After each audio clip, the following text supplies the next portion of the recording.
This is Patrick Racy for the Canopy Group. Your kids are back in school, and when they get home, they do their homework, or they're supposed to do their homework. Why don't you do your homework? You have been with that same home and auto insurance company that has only one agent who represents only one insurance company for years. You deserve options. Let's face it, your insurance needs change as the years go by. Insurance companies' rates certainly change as the years go by. That is why the Canopy Group provides you with 16 options, not 16. Don't tell your kids, but you can outsource your homework to the Canopy Group. They will teach you how they find the best insurance coverage for the best price, not only today, but each and every year. Contact the Canopy Group at 800-967-3389 or visit thecanopygroup.com and let them do the homework for you. Always fun, crazy. It's painful, but it's wonderful. What is the name? It's Royce Unchained. Yes, it is Royce Unchained. And Patrick, I got one question for you. What the hell happened at U.S. Bank Stadium on Sunday? This is one of the most phenomenal games in Viking history. There's six. They take the ball down the field. Cousins is going to have to fight off the MVP chants the way he looks through that. They're going to break his concentration. The MVP chants are going to be so loud. They march in, and they don't score again. How's that possible? They didn't kick a field. They didn't try a field goal, right? No, they didn't. They didn't really threaten. No, not really. No, and when they did, they took penalties. Yeah, it was just extremely weird. I thought Cleveland I thought Cleveland was going to beat them, but I thought, 27-24 or something like that. Baker Mayfield, I bet the gamblers are mad at him because I think they got to him, and he was supposed to shave points because, God, he was terrible. Yeah, he was awful. How about that last one to Odell? Yeah. How long do you think Odell's going to put up with this bull? Oh, not long. Yeah. Not long at all. This is a high-maintenance guy. Yes. He beats the guy by 8 yards, and he throws some bullet pass to the sidelines 12 yards behind him, and then Mayfield hits himself in the helmet like, boy, I thought we had that one. Where was he throwing the ball? I don't know. Well, why didn't that ball have some air? That ball was, right. Yeah, it was like, you're right, it was like a bullet. You can't overthrow him. Just right. Throw it. He's the fastest man there is. Just throw it. God, he was terrible. He was. Is he that bad? Can't be that bad. That's the first time I've seen him in person, and I wouldn't pay highlights. Him. Oh, God, no.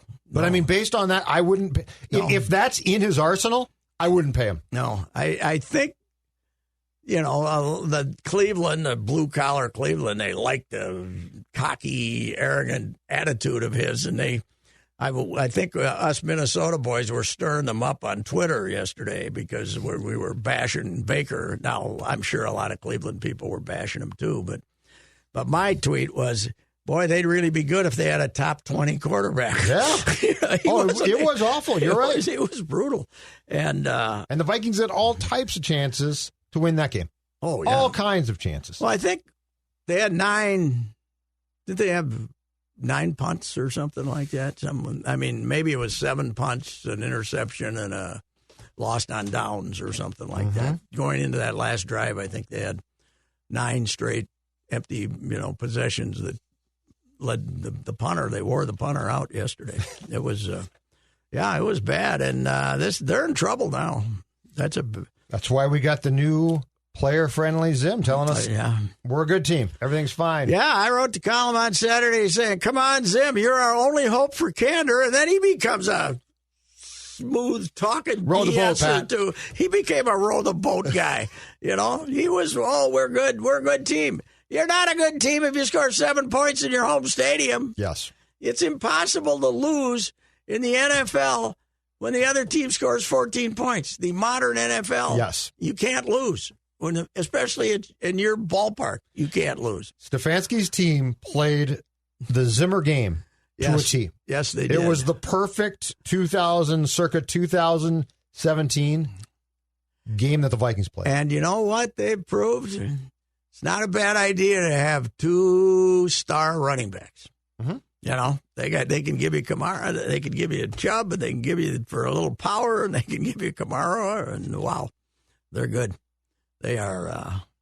That running game of theirs is good. And yes. It's funny. You kind of thought he was this. They're hiring him because he's a brilliant young McVay type character, but he's not. He's an old soul as far as offenses, sir. If you can run the ball, run it. What were the passes at the end though by him? Stefanski called for like 3 deep shots from Baker, including 2 that stopped the clock, fell incomplete when they could have run the ball, got into field goal position, and eaten a ton of clock up. Yes. Yeah, I don't know what that was. They thought, one of them, they thought they were just going to hit it and win the game.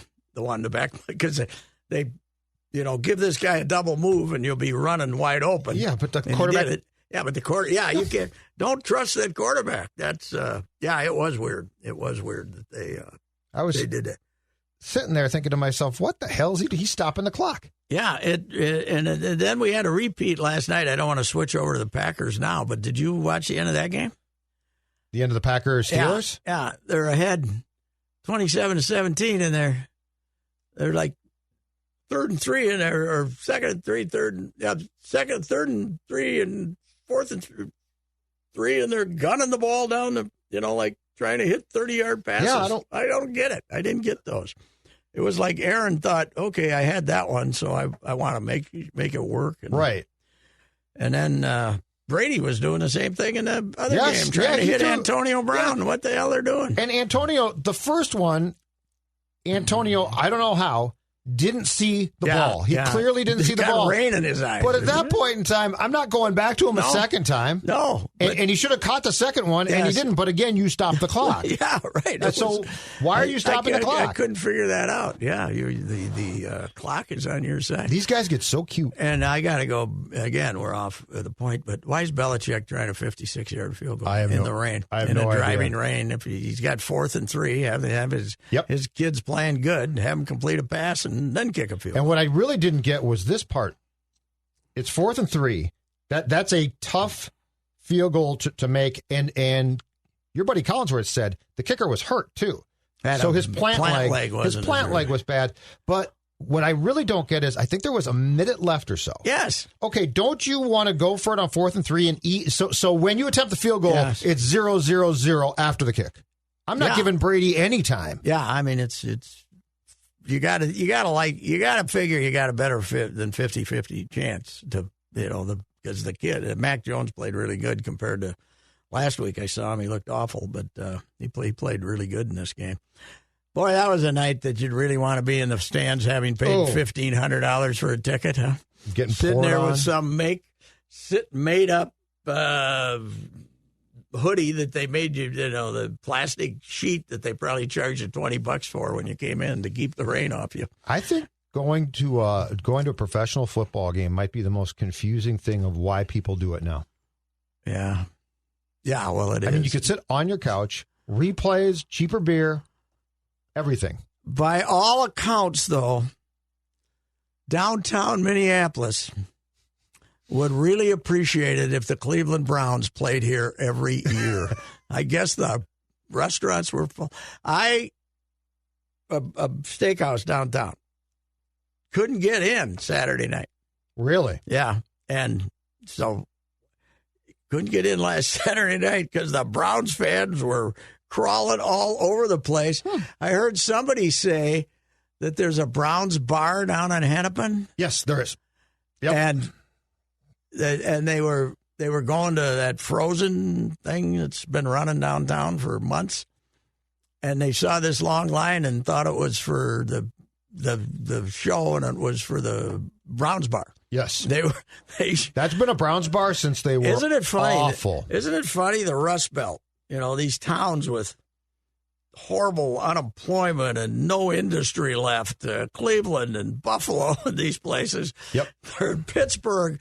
They are gonna show up to watch their football team no matter where they go, even if at the end of the year they can't pay their bills. Mm-hmm. They're gonna show up and watch their football. Pittsburgh's team. Incredible. Yeah, it is. They travel incredibly well. They can't be happy either. No. They must be turning on Ben. Ben's Why is he trying? $40 million. That's what he came back. I know, but I mean, came back for 40. I was thinking the same thing. Why is he still playing? And then I said, didn't he redo his contract though? I thought he took a substantial pay cut. But they're gonna, even when he's done, he's gonna keep getting money. It's not there anymore. No. He can't. You know, they used to rush him and hit him and bounce off him, but now now there's two of them there, but they aren't any good. You know, they just don't. Their team is no good. So, and it is about time they stunk. Will they fire Tomlin? I bet they do. They haven't fired a coach in. It's been a long run, man. 69, right? Chuck Noll. Into Cowher. And Cowher and Tomlin. And Tomlin, yeah. And Cowher and Noll both stepped down, didn't they? Yes, yeah. Cowher there was some heat on him, you know. They faded a little bit. And then he came back and, was pretty good. But there was some heat on him, but they don't listen. So I mean Tomlin's he's got to be. Is he behind outside of Belichick? Is he senior? He's got to be the second longest now. Yeah, that's right. 2007, is that right? Yeah. Yes. So you made a good point about. I saw one of your bits you got on the site, Score North, and the thing about why they got the two guys to stop the run.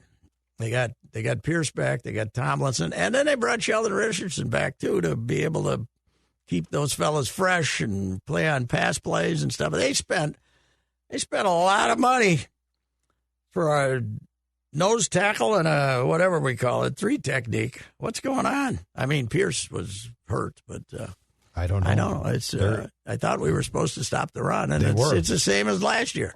They were. It was the same as last year. I don't know that Tomlinson's that good. Like I think that might have been. I'm not saying he's bad, but I think the fact that they're paying him what they are on his 2-year deal might have just been a bad contract. Are the Vikings going to be able to run the ball now too? What happened to the offensive line? They were terrible. The offensive, and the protection for the protection was it's not often that you can't do either one. Yes. And Myles Garrett and Jadeveon Clowney are very, very good. But Clowney's kind of revitalized himself, hasn't he? I think he's healthier now. Yeah. But you still have to protect the quarterback a little bit. And the run game, I think they shouldn't have played Cook. Cook didn't look right. Yeah. And maybe they forced him back in, and I think that ultimately they probably would have been better off to give him a second week off. So last year when that place was empty, they went 3-5. They've lost in there since that place opened. They've lost in there more than I thought they would. Having a good, competent team. One year they went 7-1 or something, right? Probably 2017, right? Yeah, 13-3. Yeah. That's because they lost, I think, at Carolina and at Pittsburgh. They went in there, but they, I don't know. Somebody told me that just now, in fact, somebody told me that the voice of the Vikings, who after defeats finds little things, often I thought it might be the officials today because they didn't bail us out in the last play of the game. But crowd wasn't loud enough, somebody told me.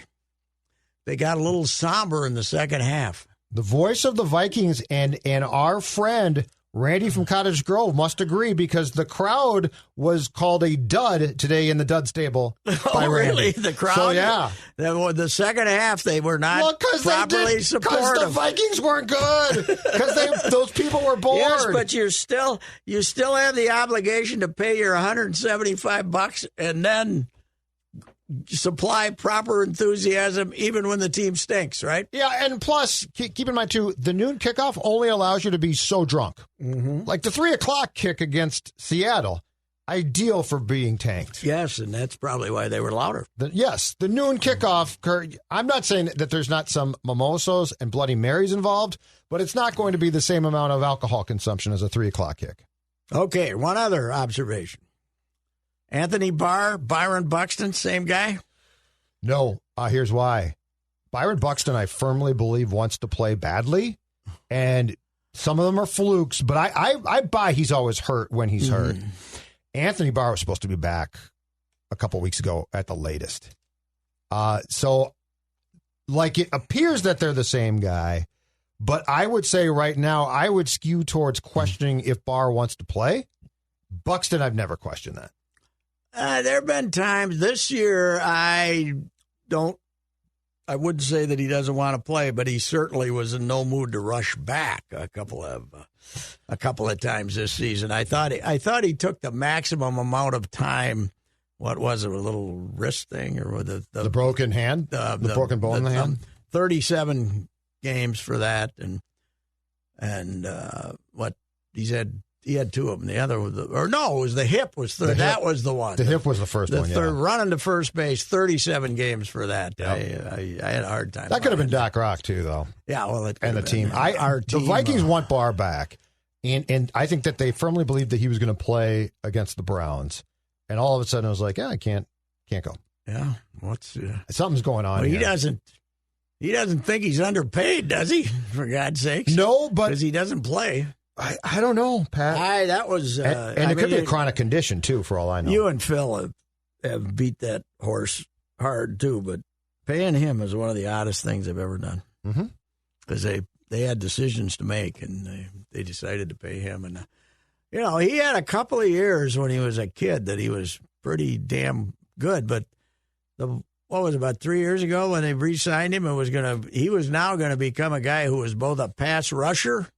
And, we're going to use him as to be a pass rusher and a coverage guy, both. He was going to be one of those extreme linebackers, and it never came about, right?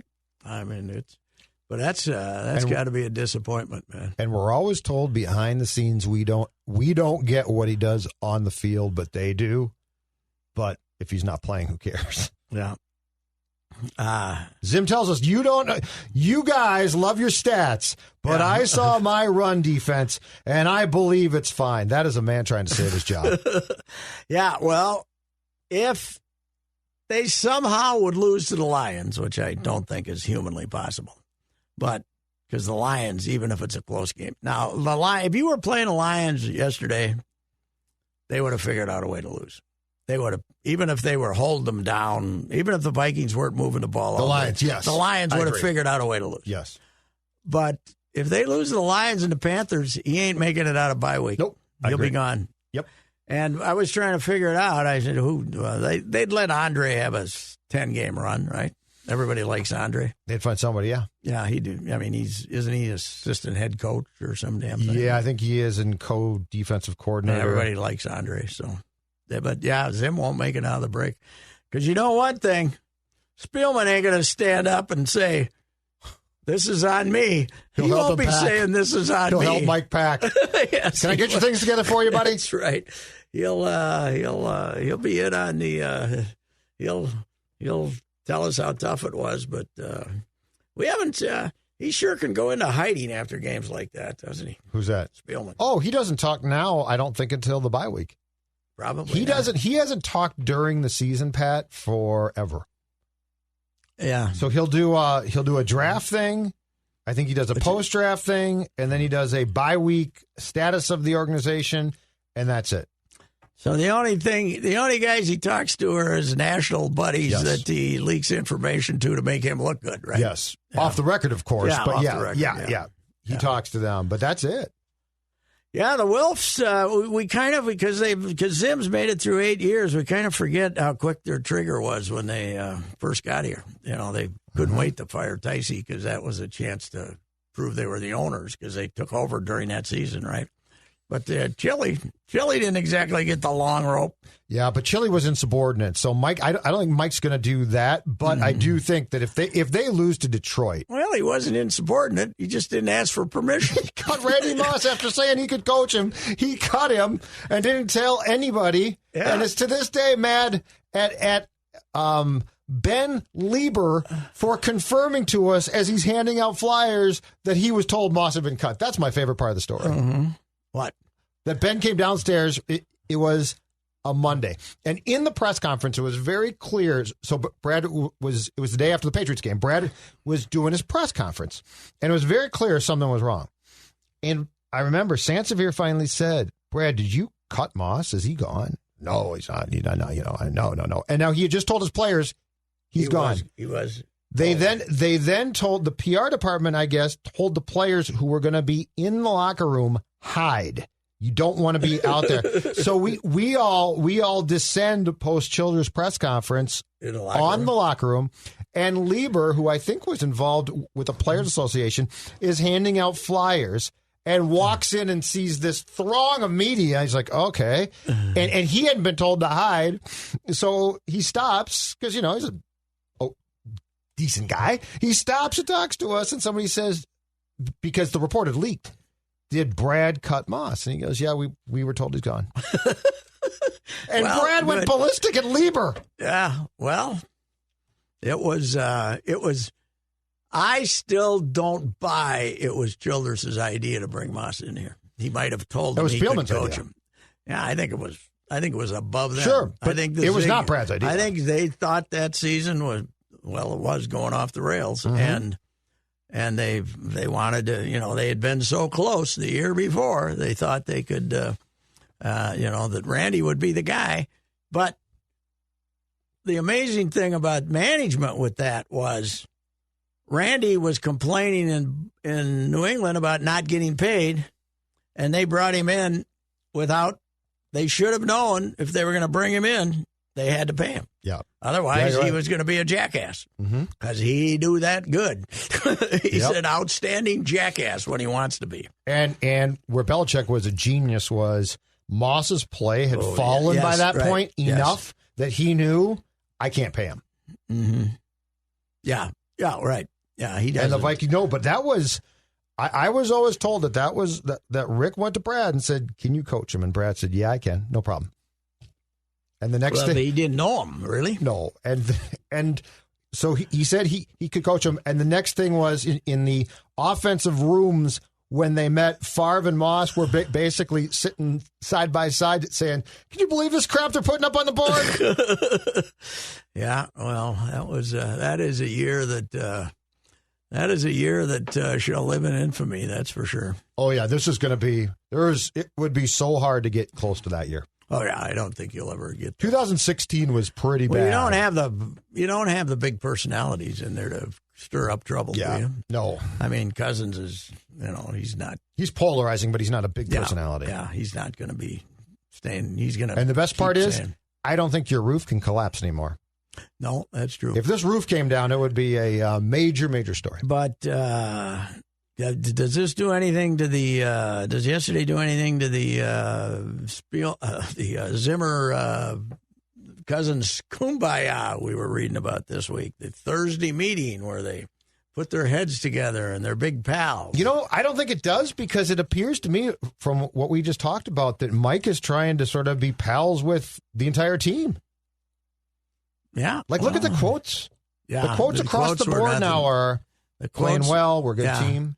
Yeah, he didn't. Somebody informed him, if you continue on the criticizing path, you're going to just get fired. That's what it seems like to me. Well, it's probably Spielman who wants to be whispering while a guy's on the conference call saying, do we still have that tape for posterity, right? I don't know. Declan? Somewhere? No, Declan. He is. He's saying no. Somewhere, but it's got to be on YouTube. Yeah, that's somewhere that tape is good. Not now. I'm not asking for it. I just want to have it. The greatest. I just want to have it when. Tell him. The greatest contribution.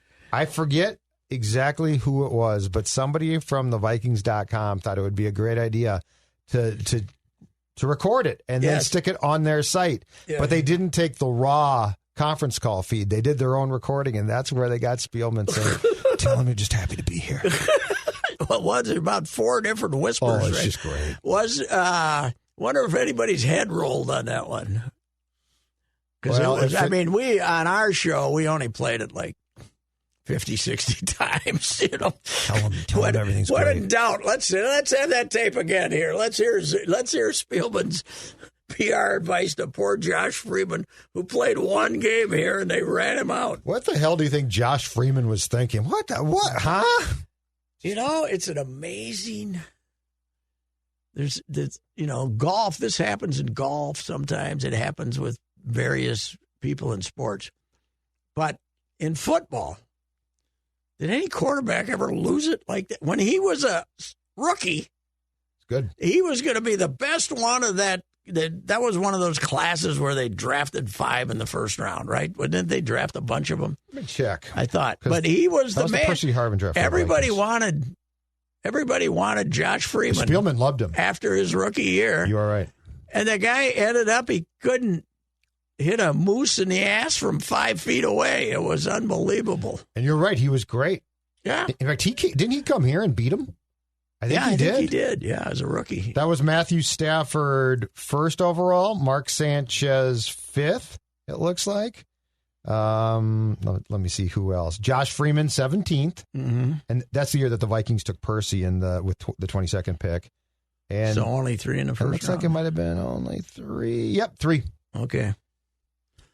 My theory yesterday watching the game is that somebody compared Mayfield to Dilfer.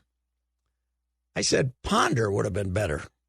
Ponder would have hit Odell Beckham on that ball. He would have been smart enough to throw it as far as he could, wouldn't he?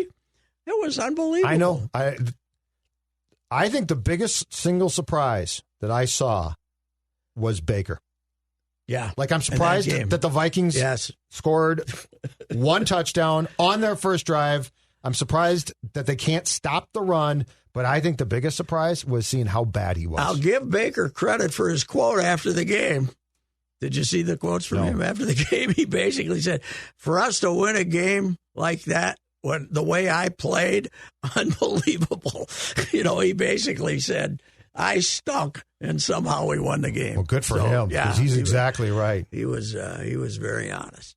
So I obviously was conflicted yesterday, clicking back and forth, because I was very worried about my San Francisco Giants having to fall into the wild card game. Uh-huh. I don't think in my 60 years of big league baseball here in Minnesota, I've seen anything as incredible. I mean, I saw the Mets win in '69 and all that. Mm-hmm. But the San Francisco Giants, with an over and under of 75.5 in Las Vegas, with Darren Ruff and Lamont Wade Jr. and all these guys, Mikey Yastrzemski and all these guys, win 107 games. That's amazing. But having to go to the last day of the season to win the division is unbelievable. The Dodgers. Did you see their record post August 1st? Dodgers. It's incredible. Yeah, they never lost. And I watched quite a few of the Giants. I love Kuiper and Krukow, and John Miller's on sometime. And Krukow on Tuesday is saying, now, folks, relax. The Dodgers will lose a game this week.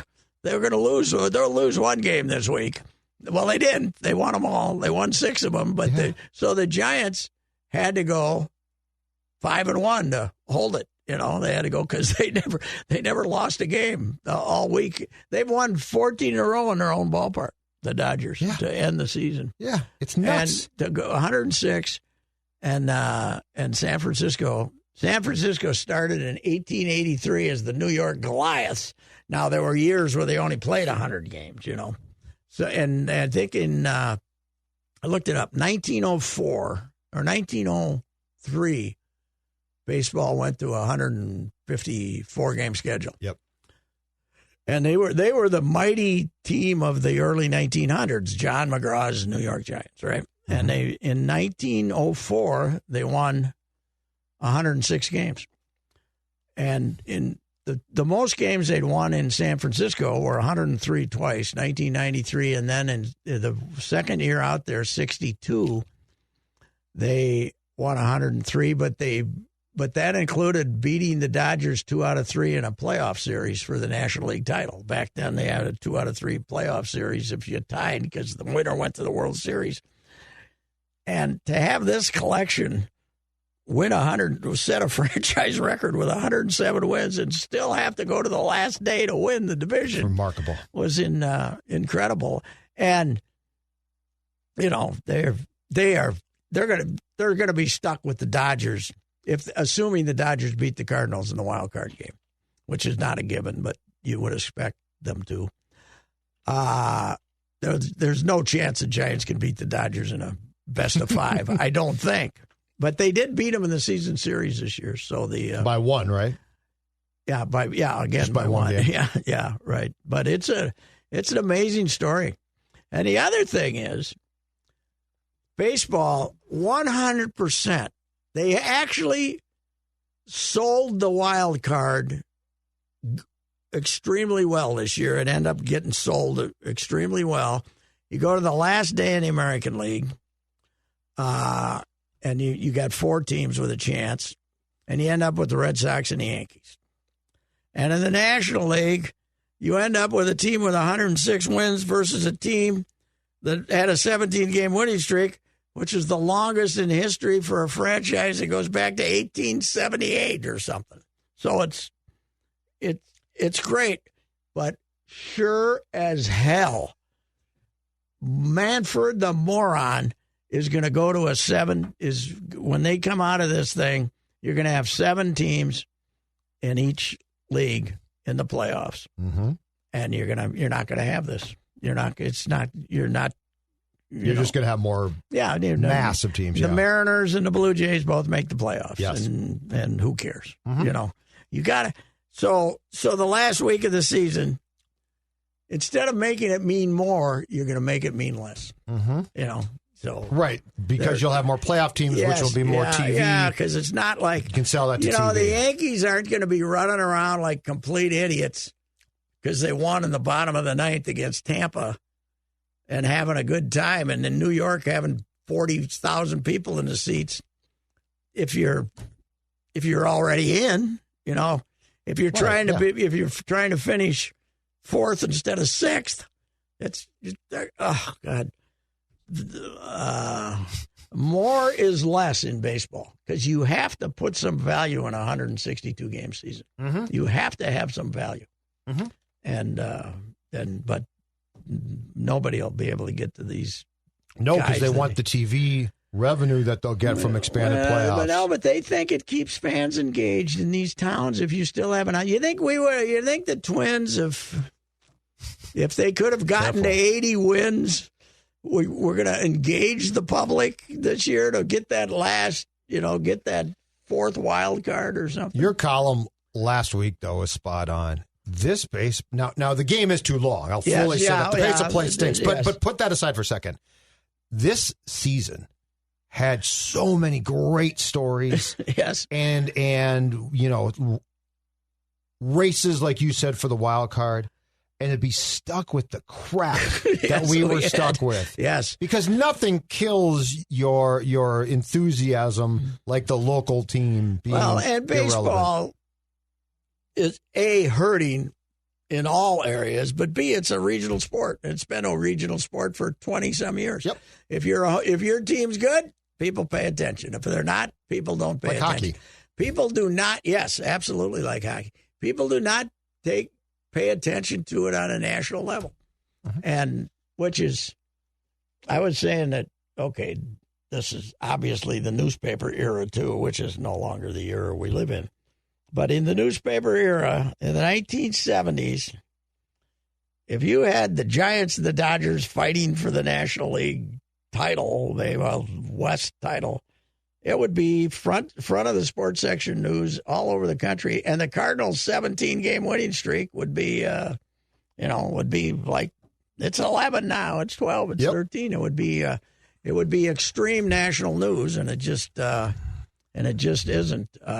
I saw this was kind of out of nowhere, and I can't even remember what football game I was watching. I was clicking late at night, and it was some college football game. And this guy was talking about, boy, this is the time of year, man, the play-by-play. We got college football. We got the NFL. We got the playoffs we got the NHL season starting. We got the NBA going to camp.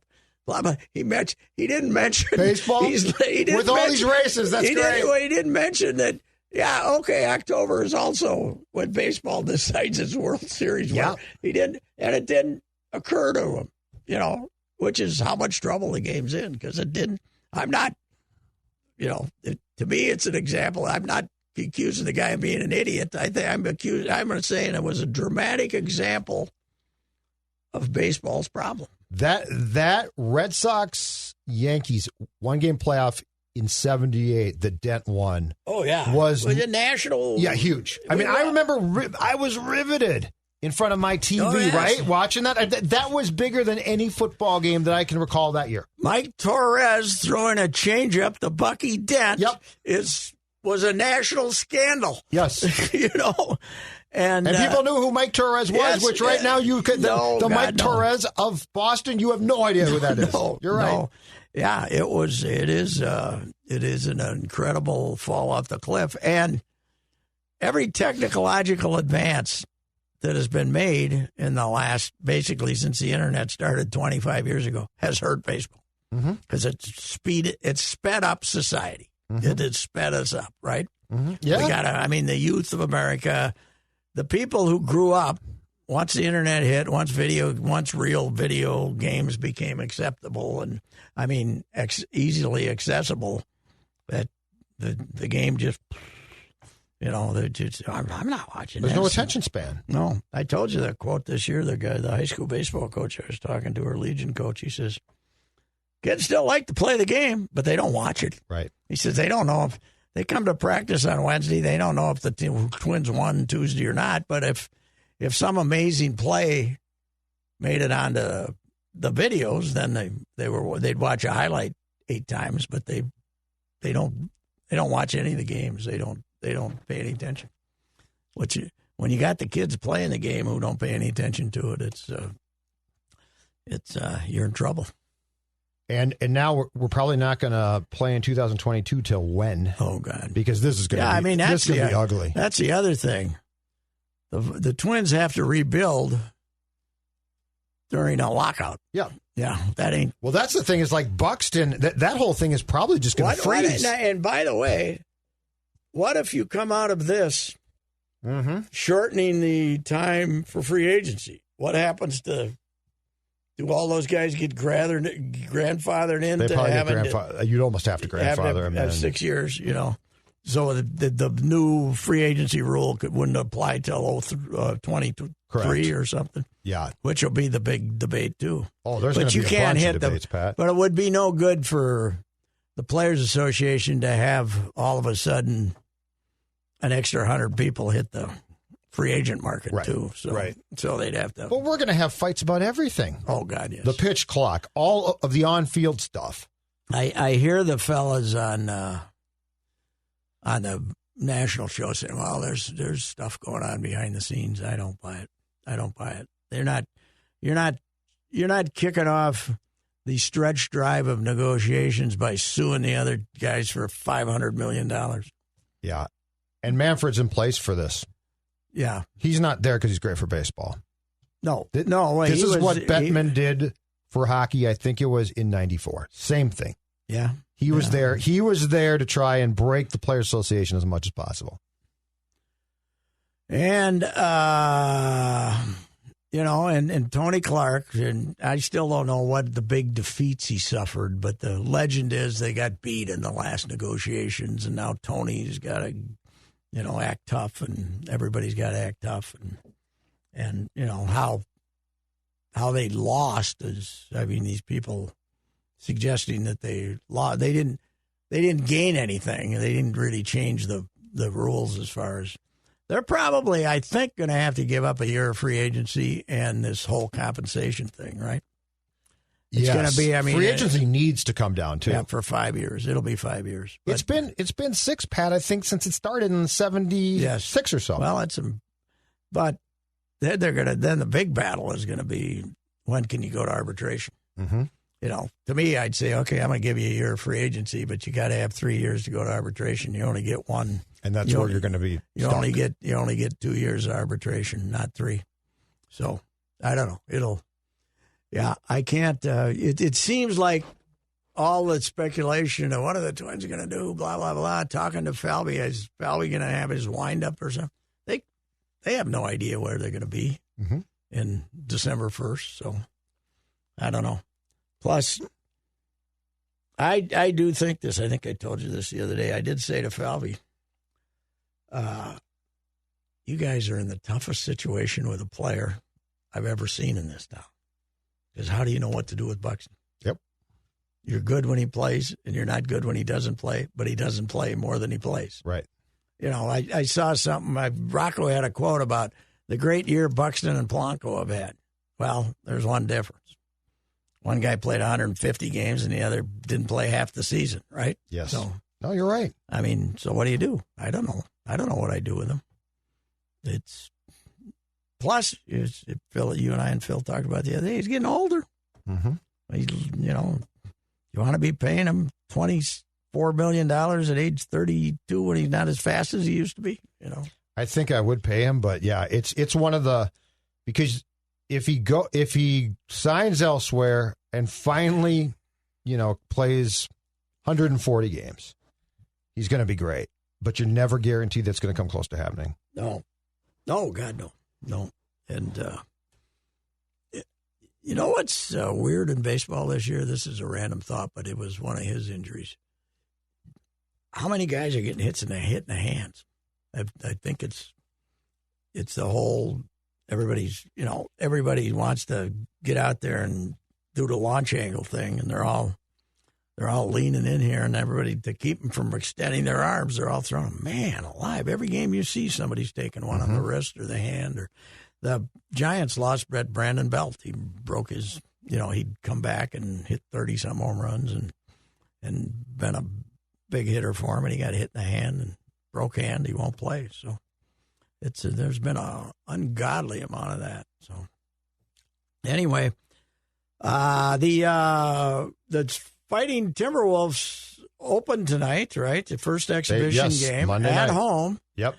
And when do our Wild play at home? Monday tonight. Same so night. We're going head to head. We got the hated Avs, and then back-to-back preseason games against the Blues and Blackhawks on Wednesday and Thursday. Wow. And then is it done? Because they open on the 13th, right? Yeah, I think it's just about done then. How come we never get to open at home?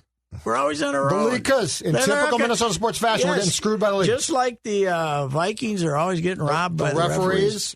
If the referees were honest,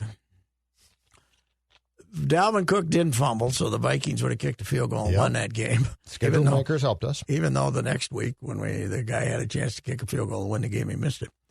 And then yesterday, Thielen got interfered with in the end zone on the last play of the game, and it should have been a tie, right? In fact, we could have gone for 2 and won it, 15-14. Oh, because Zim would have done that. Zim would have done that. Zim would have definitely gone for 2. Do you really feel that you can play like that and then have the refs bail you out on the last play of the game? I hope not. No.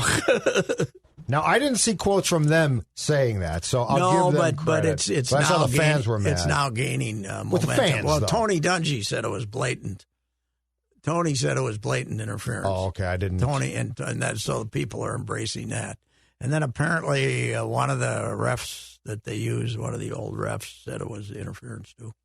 But, the How often do they call that? Suhan had a great tweet, by the way, about Thielen. Did you see that? No.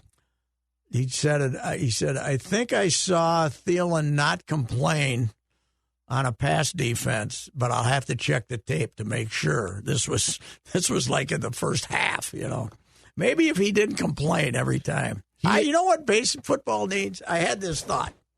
Declan, you're a soccer guy. You know what football needs? Yellow cards. Pat, I'm not a soccer guy. That's John. That was Jonathan Harrison, who I saw yesterday, I by know. the way. I thought you were a soccer. I thought you would go to the games and drink. And don't you go to I do the latter at a lot of things, but not soccer games. I thought you went to Allianz Field because you wanted to be there. I don't think he goes there that much. I was there once out of obligation with Ross Brendel to do an event. So that is all right. my Okay. I'm wrong. extensive soccer. But I think we nature. need yellow cards for complaining receivers and defensive backs. What do you think? Yellow card. The ref goes over there. And you get two, and you're ejected, and you can't be replaced. Well, that's the soccer rule. Once you get a red card, you're playing down. Boy, that would cut down on the complaining if you got ejected. And there's no left cornerback. And if the left tackle's complaining too much, I didn't hold. 2 yellow cards. You'd have got to play without a left tackle. No left tackle. That would be quarterback pisses you off. Yes. Got no quarterback. Put somebody else in. Was it the end of the? It was the end of the New England game, wasn't it? That who got? They called. Did you see that when he walked over? Which game did Vinovich have? Did he have the Patriots game? Patriots game. Yeah.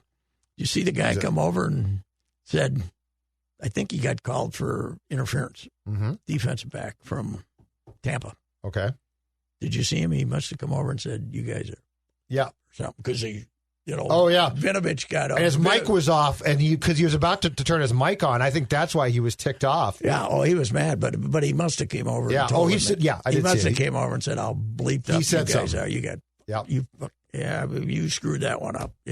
So in more blatant terms yes, than that. Because Vinovich looked at him like, "What did you just say?" Yeah. I thought he might throw a flag I thought for he a was second. going to throw a flag. Yeah. I think if it wasn't for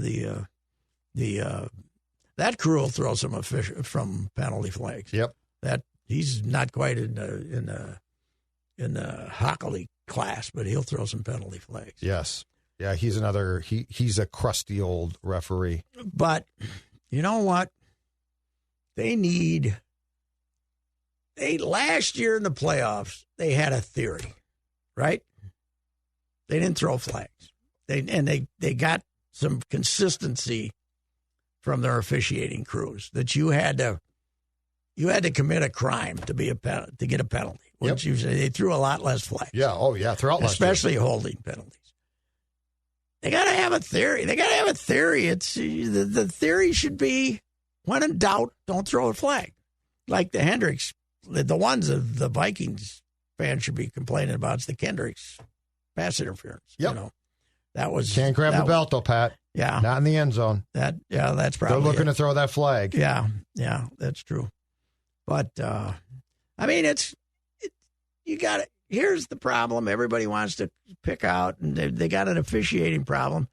Well, the NFL has never gone without having an officiating problem for one very good reason. The game is impossible to officiate. And they have way too many rules. Yes. Yeah. So that's the problem is the rule book.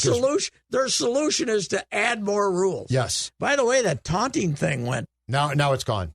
Did they eliminate it?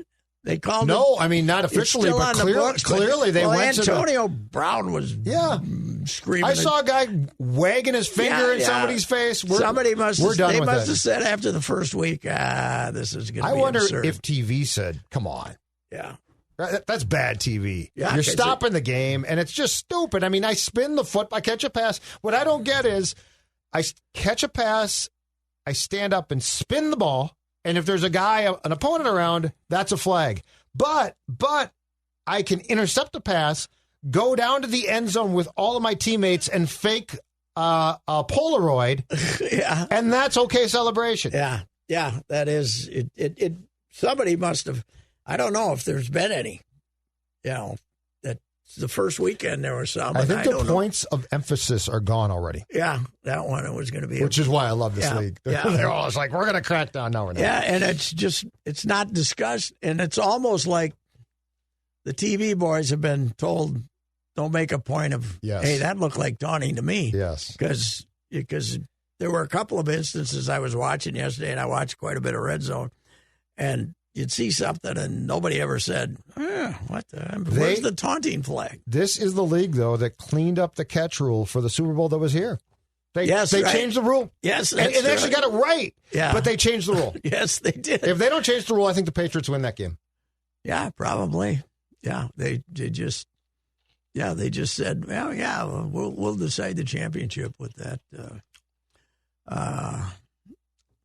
See, did you see that my Zim column? I confess that I was on ESPN Radio. Yeah, with Mel Kiper. Yes, Garrett telling Mel Kiper he was an idiot if he thought the Eagles had a chance to beat our Vikes. I remember listening to it. After the Minneapolis I heard Miracle. It. You were certain.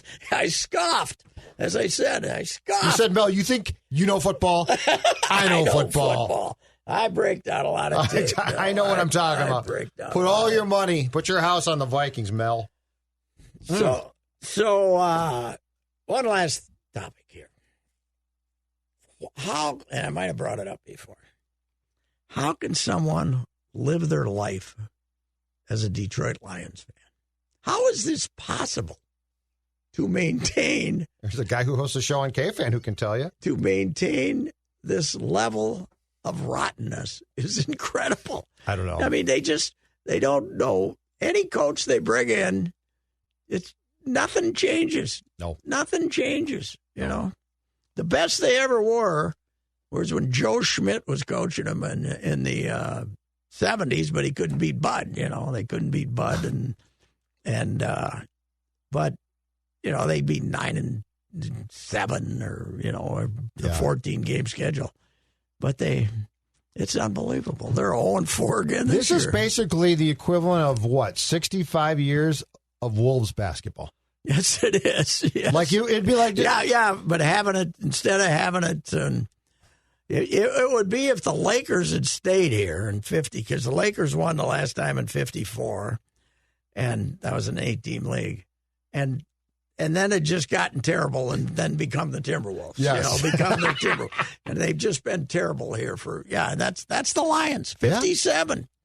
57. Drunk Bobby Lane was their hero. And they go to Ford Field, man. They pack that. I think they've won 2 playoff games since 57. Well, how about poor Stafford?